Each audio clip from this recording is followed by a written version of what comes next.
Déclaration de la famille Fila et de Madame Orango Konchale Françoise, épouse Fila.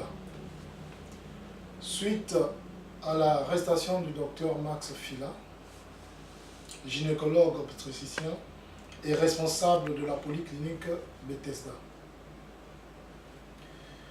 A-t-il eu tort d'avoir honoré le serment d'Hippocrate?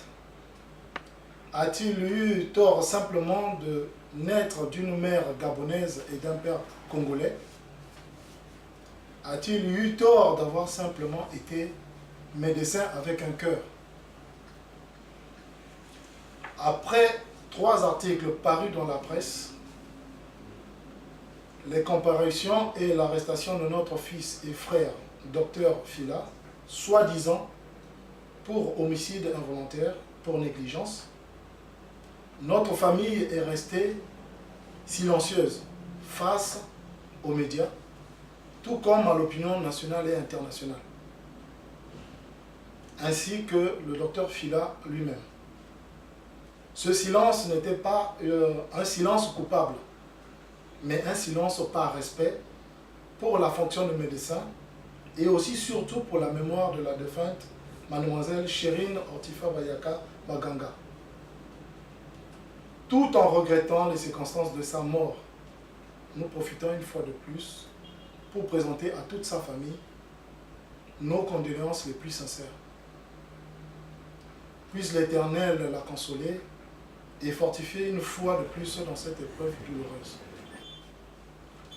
Après avoir été mis sous mandat de dépôt depuis le 26 février 2015, le docteur Fila a dit, je cite, « Je suis resté confiant en la justice de notre pays, mais au bout de 2 mois, je me dois de rétablir la vérité et manifester ma surprise tant sur la prise de position de certains médias comme Faits divers et les journalistes qui devaient plutôt informer et non intoxiquer la population et les autorités.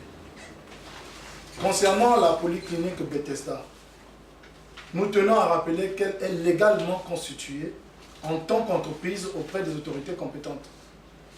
Entre autres, le Centre de développement des entreprises sous le numéro 004 950 GU1 et du ministère de la Santé par arrêté 00-532-MS-CAB-IGS-DM d'une part, et que le docteur Max Fila est enregistré en qualité de gynécologue à l'Ordre national des médecins du Gabon, sous le numéro 550, que nous voulons aussi remercier au passage pour les efforts fournis pour la défense des médecins et de ce dossier. Concernant les faits reprochés au docteur Fila, effectivement, il y a cela près de 5 mois, la clinique a bel et bien reçu la jeune Ortifa en situation d'urgence car présentant une grossesse gémellaire à terme et avec des complications importantes. Nous tenons à relever le fait que sans caution ni dépôt préalable, elle avait été prise en charge immédiatement sans qu'elle n'ait eu à débourser un seul franc dès l'arrivée de mademoiselle Ortifa et de sa famille. À sa sortie de la clinique, car la famille disait elle-même être démunie, sans visite prénatale, car son carnet ne présentait que 2 premiers mois de suivi de grossesse. Sans argent, ni suivi réel de la grossesse, que devait-il faire?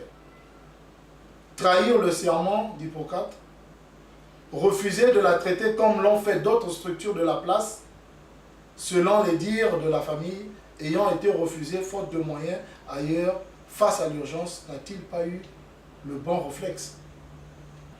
Les faits s'étant déroulés depuis octobre 2014, en l'absence d'une autopsie, établissant formellement les causes du décès, à ce jour, nous restons très surpris et choqués de la mise en détention du docteur Fila depuis plus de 2 mois, sachant quelles sont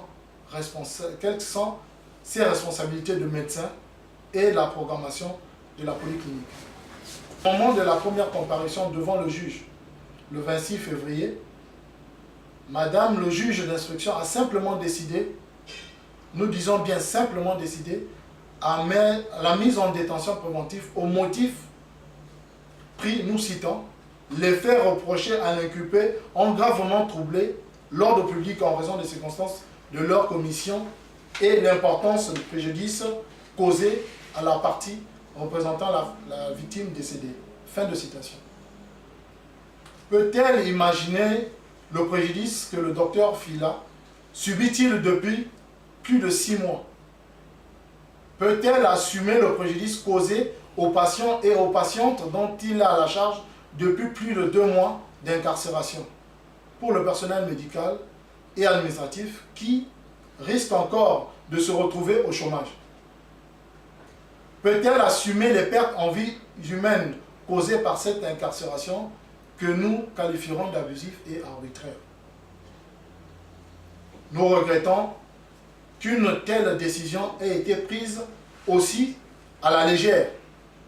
Et je demande que le législateur revoie le code de procédure afin de garantir la présomption d'innocence de tout justiciable et que l'incarcération ne soit exécutée qu'en cas de conclusion irréfutable et si le justiciable ne fournit pas de garantie de représentation ou de récidive grave, aggravée. Ça fait plus de 2 mois que ça dure, en mettant en danger les patientes dont il a la charge, alors que rien ne lui est réellement reproché en l'absence de toute preuve quant à cette prétendue négligence. Nous prenons à témoin l'opinion publique que plus personne n'est en sécurité face aux dérives de notre société, alors nous interpellons les législateurs, le Conseil supérieur de la magistrature, le gouvernement, le ministre de la Justice, garde des Sceaux, le Conseil national de l'ordre des médecins face à cette injustice dont le docteur Fila fait l'objet. En droit, le seul préjudice qui puisse être pris en compte est celui qui est établi, qui est incontestablement et qui résulterait d'un manquement dûment établi en fait et en droit. En outre, si la famille de la défunte a subi un préjudice, aucun élément, ni juridique, ni scientifique, du dossier ne permet de penser ni de croire que c'est du fait de la césarienne, ni du fait du docteur Fila. Aussi réclamons-nous urgemment que les dispositions soient prises en vue de la libération du docteur Fila.